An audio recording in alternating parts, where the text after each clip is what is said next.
This is Snail Shell Lustia second phase, or Red Succubus Lustia. She is RPG-01SP, I guess that means like special version, and she is the 4th action figure in the line. So let's see how she compares with the rest of the 1/12 girls. If you are interested in grabbing her, I'll have some links down below. I got mine from Bombasby, feet and all. Pretty good place to grab Snail Shell and other figures. The box is quite similar to regular Lustia. The only difference I believe is there's some English text for Red Lustia. All the RPG girlies boxes look quite nice next to each other. Kinda like books on a shelf.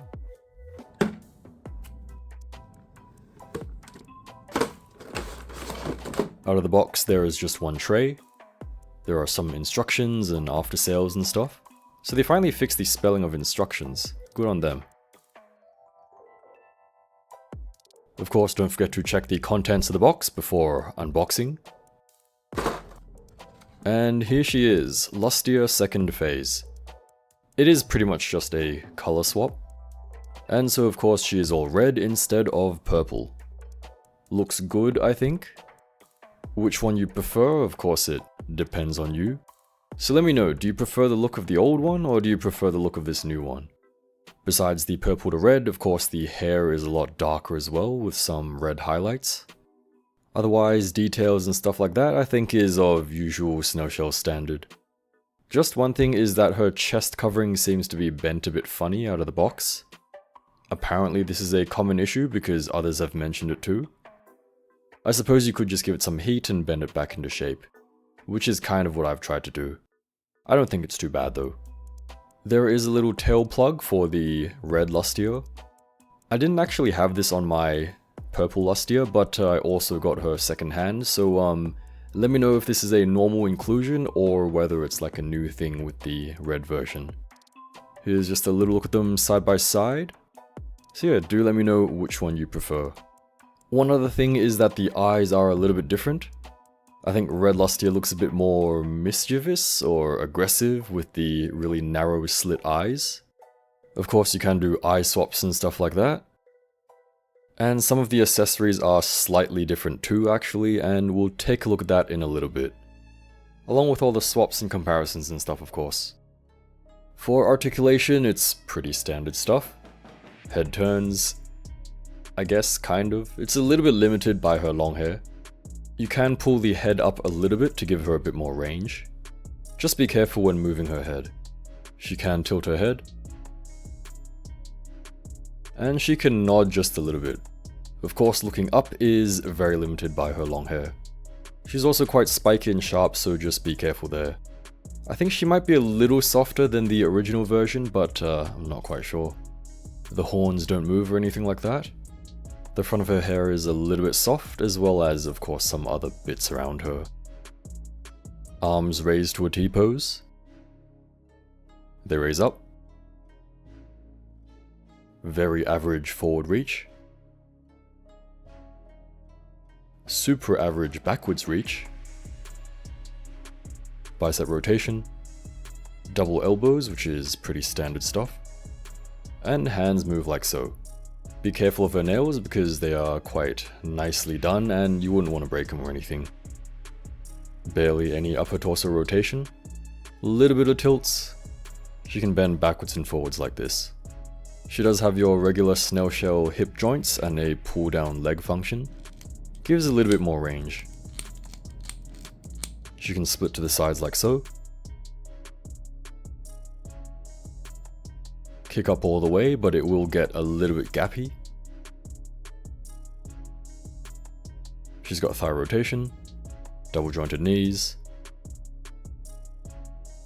and pretty standard foot stuff. So articulation, nothing really fancy there, because it is kinda the same figure, right? Here's a little peeky at her chesties if you didn't get a proper look before. So just like Lustia, she does have slight bumps, but there is no paint there. Her coverings might rub off a little bit and give it some color, but otherwise there's like nothing there. For accessories, very slight difference is that there is a hand tray, which is very much appreciated. So that when you open the tray, stuff just doesn't jump everywhere. Before I forget, she also does have spare wrist joints and stand stuff. And pasties for her nippies. So for hands, she has 4 pairs total. By default, she's just got kind of gesture hands. She's got a pair of more widespread grabby hands.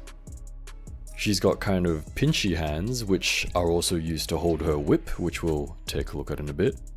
Finally, she has some book holdy hands with a peg. Be careful when plugging the book into the hand because her nails might get in the way, you might bend them. So the book is quite interesting. It is nicely detailed and colored and everything. It's a little bit more red and darker, I guess, with a, well, darker border to make it a bit more evil, I suppose. So I don't know if this is just my copy or it's meant to be like this. The printing seems to be upside down when compared to the purple version book. So yeah, I don't know if this is a printing error or anything like that. I guess it doesn't really matter too much, but yeah, it's very, very interesting. She also has a whip, of course. It does have a bendy wire. And there's a difference between red and purple, of course. To get her to hold it, because the hand doesn't actually have an opening, you'll have to pull the whip apart in the handle, and then slide it into her hand. Otherwise, it's pretty cool, details and stuff look good, but yeah, bendy whip. Of course, in typical Snail Shell unfortunate fashion, we have 2 faces. So we've got the default smiling face, and then we've got a face with the tongue kind of sticking out, a little bit cheeky there. Both of these have the more narrow slit eyes, and you might actually notice that on her default smiling face, she has a bit of a different mouth paint there as well. Not quite sure how to describe it. On the red version, she has a slit missing in the middle, kind of more anime style looking. What do you think of this? How would you describe it? Of course, you can move her eyes as well. Her eyes will also kind of glow under UV or black light, which most figure eyes do. And of course, you can do face swaps with regular Lustia. There is actually a lot more shading on red Lustia's faces compared with purple Lustia. And the skin tone is very slightly different, I think. But you can just do a direct swap and you probably won't notice it. You can also do a front hair swap between the two. Or you can swap out the whole thing. Just a word of warning, if it is getting cold where you are, don't forget to heat up your action figures before you either move them around or you swap parts. Especially with the older Snail Shell girls, their necks are a little bit more fragile than the newer ones. Unfortunately, I ended up giving my purple Lustia's neck a little bit of a stress mark. But it is what it is. So what do you think? What swaps do you think are the best between the two? Of course, don't you worry, we have saved the best for last. Lustia does come with 2 pairs of feet. By default, she comes with a pair of hooves. I guess kind of like a devil succubus thing. And then she has a pair of heels. Both of these look quite nice, they are not too hard to swap out, fortunately. Of course, we have a feet add-on pack as well. These are pretty much the same as the other Snail Shell feet packs, which you may or may not have gotten before. Comes with 4 pairs. We got a flat pair of feet to help her stand because could not for the life of me get her to stand with her other feeties. We got a pair of more pointed forward type feet. These will only look good if you have them pointed downwards. If you have them tilting up, they'll look a little bit strange. Thirdly, we have a pair of kind of, I suppose, tiptoey kind of feet. Also very nicely sculpted, objectively. And lastly, we got a pair of kind of toesy spread kind of feet. Also sculpted very nicely because that's what Snail Shell does apparently. You can of course swap them around and stuff, but the color won't match directly, obviously. But I guess from afar, if you have them on display or a shelf or something, they're not too noticeable. Also, it's interesting because it seems like purple Lustia's feet actually have a bit more shading than red Lustia. If you want to grab her or to join the Discord via YouTube membership or Patreon, there'll be links down below. For height, she's about 17 centimeters or 6 3/4 of an inch with heels and hooves.